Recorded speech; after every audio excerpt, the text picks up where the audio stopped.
You wouldn't think it was that unusual for a young man of 20 to run cross-country or to excel as a tennis player, unless that young man was 90% paralyzed at 10 months old. 20 years ago, Chris McKeon's mom noticed her baby had balance problems and couldn't sit up anymore. Their primary care physician sent them to Dr. Karen Kerman.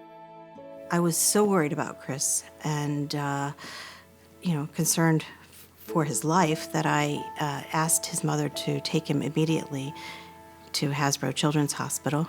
He had a very large head size, nearly the size of a 2.5-year-old's head. He was having signs of increased intracranial pressure, and I knew that we needed to act very quickly. I wasn't sure at that moment what kind of growth he might have, what kind of obstruction. It was the size of a softball, and it was a choroid plexus papilloma. It is a tumor that produces excessive fluid, and in fact, it was contributing to his condition and the hydrocephalus. Surgeons successfully removed Chris's tumor. That was the good news. But the prognosis was that he was 90% paralyzed. He certainly had evidence for weakness in the face, the left arm, and the left leg.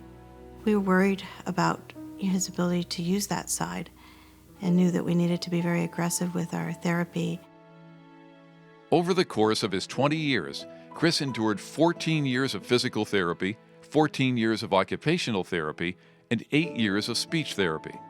When he was between 4 and 6 years old, where we really were like, oh, the limp isn't there. And even Dr. Kerman would say, look at that, his gait.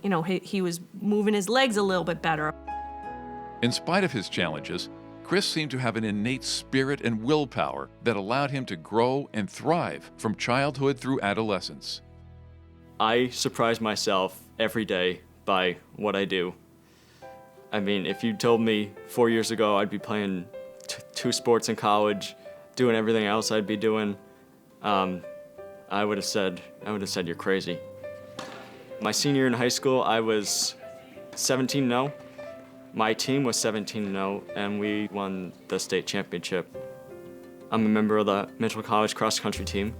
And then in the spring, I play tennis. And I remember freaking out when he was going into first grade saying, how is he gonna carry his tray? Hi, Chris. How are you? Great to see you. Dr. Kerman has followed Chris with the same interest as a family member. It's a 20-year bond that will never be broken. She's been there since the beginning. She was always there to make sure that I was great in every aspect of my life. Dr. Kerman is amazing. She has been his guardian angel this whole time.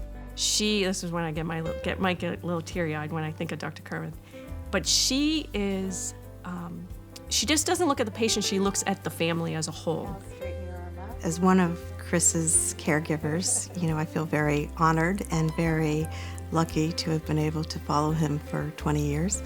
Chris is just a very special person who took a disability and made it an ability. My dream is either to work at ESPN, to be an anchor or broadcaster, or work at a college in their communications department. It's a dream that is possible because of hard work, determination, and devoted caregivers at Hasbro Children's Hospital. They really helped me to where I am today, from the care of Dr. Kerman to everyone that in between, from therapy to everyone else. It's truly an amazing place.